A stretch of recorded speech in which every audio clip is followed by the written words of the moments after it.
Mr. Simmons, I distinctly heard you say that there would be another stagecoach in a day. Or two, if then. This is not San Francisco, Miss Fletcher. You can't snap your fingers and call a carriage. Oh, well, that's something we'll have to work on, Mr. Simmons. A fleet of carriages for all the finest ladies and gentlemen in town. Lordy, is that you, Miss Blaze? Well, it's Mrs. Buck Buchanan now, Will. Oh, Blaze, you look positively radiant. Is that dress part of your trousseau? Oh, this old thing? I suppose so, yes. But it isn't the dress that has me beaming. What can I do you for, Mrs. Buchanan? Well, I need a little of everything, Will. Oh, now this is quite a list. Are you going to supply the army? It's called housekeeping. Buck's moving out of his bachelor's shack, and I'm leaving my room over the saloon, and we're setting up a real home. Isn't that wonderful, Ginny? Yes, it's wonderful. Oh, honey. You look as sad as I am happy. Now, what's wrong? Nothing. It's just this stupid stagecoach is simply taking forever to arrive here. Stagecoach? Mm-hmm. You sure doesn't have something to do with the stranger who's not such a stranger anymore? Cliff Buchanan, why, he means absolutely nothing to me. Is that a fact? Yes, that is a fact. Oh, Blaze, come on. You saw him yourself at your wedding. The way he was acting so smug, as if he knew more than anyone else there. He didn't strike me that way, but... Well, you were too busy saying your I do's. I was the one who continually had to say I don't. Ginny Fletcher, did he propose to you? Certainly not. Good heavens. The very idea that I would entertain such a... It's ludicrous. He did a good deal worse than propose to me. He told me that he knew me better than I knew myself. Sounds like he's sweet on you, too. I am not sweet on him, Blaze.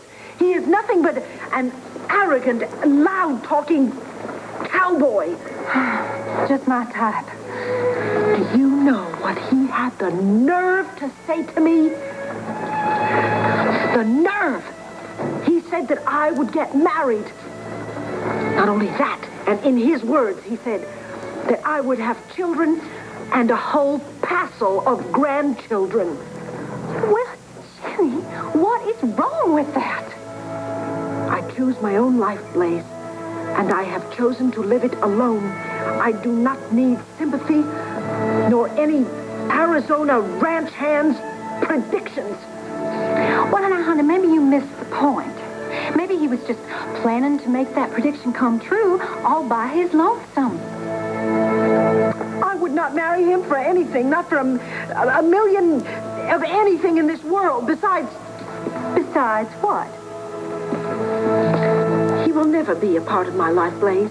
Not even a teeny tiny, infinitesimal little part of my life, because he left town yesterday.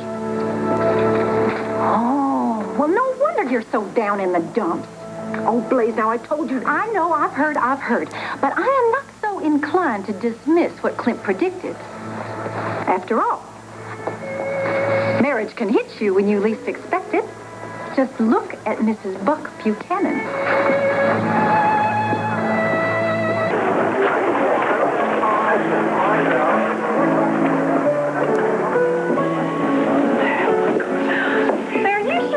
Do this? I mean, bar can be a pretty raunchy place, knowing those thirsty cowboys come in off of that range. Well, Blaze, I will tell you that I have handled a classroom full of 10-year-old boys on the day before the Christmas holiday was to begin. Oh. I think after that, cowboys will seem like a summer breeze. Now, you run along.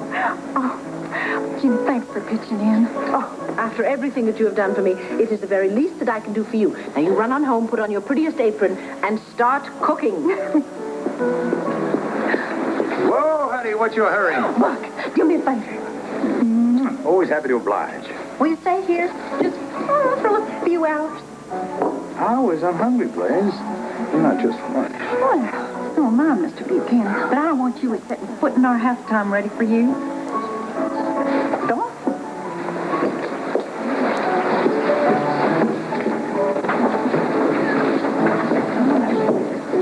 Well, sir. Yes, ma'am? Oh, just a moment.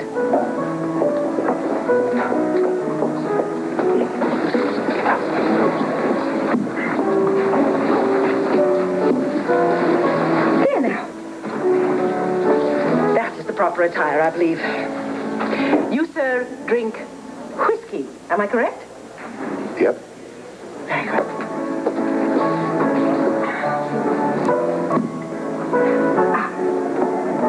Whiskey.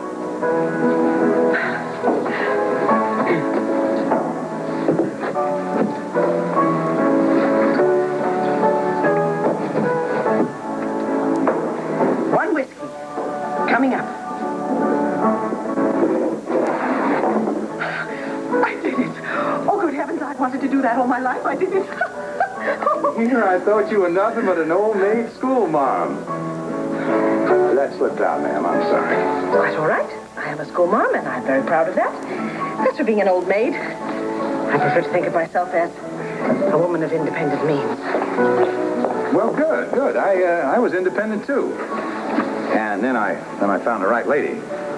From what Blaze tells me, it could happen to you. I decided to give you some advice. I'm going to teach you how to catch a man and keep him. This is like a terrible dream. I'm a graduate of the Eleanor Farnsworth School and the Women's Collegiate Institute of San Francisco. I hardly think I need advice from you, sir. Well, it sounds like you know a lot about books, ma'am, but this stuff isn't taught on the printed page. You got to live it to learn it. Oh, Mr. Buchanan, I can assure you. No, hold it right there. Forget about Clint. Now, he's long gone, but that's all right, honey. Now, there are a lot of bulls in the pen. You just got to let them know you want to be corralled by one. It is cruel, tasteless, and very unpleasant. Okay, now the first thing are those specs. If it is all the same to you, I need my spectacles to read and to write. Honey, you're not looking for an education. You're looking to catch a man. Now, you got to bat those eyelashes at a handsome dude, and he can't do that if he can't see the lashes. Now, let me have them. Unhand me, sir. Unhand me. Hell of a while for school, Mom. Would you gentlemen care for another round? I'll live, I reckon. Too bad.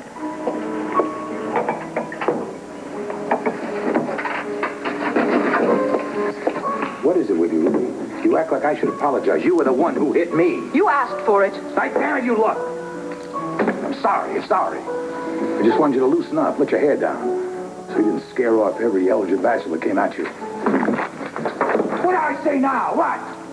Why do you assume that my happiness depends on my having a mate? It's nature's way. Nature, my dear sir, is something we were put on this earth to overcome. For your information, I am perfectly content living alone. Miss Fletcher, you want to survive? Fine. You want to live. You let your guard down, let love come in. Despite what you think, I have been in love. And I find that it's... It's what, Jenny? Go on, just hard to say. It caused a lot of pain, didn't it? You said that I did not. Please, sir, allow me to return to my customers. Whoa. I'm just trying to reach out. Friend to friend. Give me a chance. No. Thank you, Mr. Buchanan. I know who I am. And I am perfectly content with my life just as it is. You say so. Keep the change. I'm going to have lunch with my bride.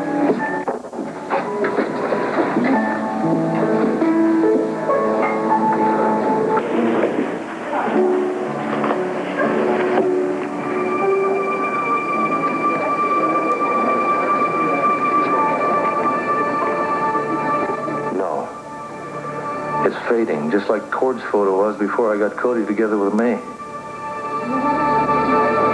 Now the same thing is happening to Vicky. My God, does that mean that if I lose Ginny, Vicky and the family will cease to exist?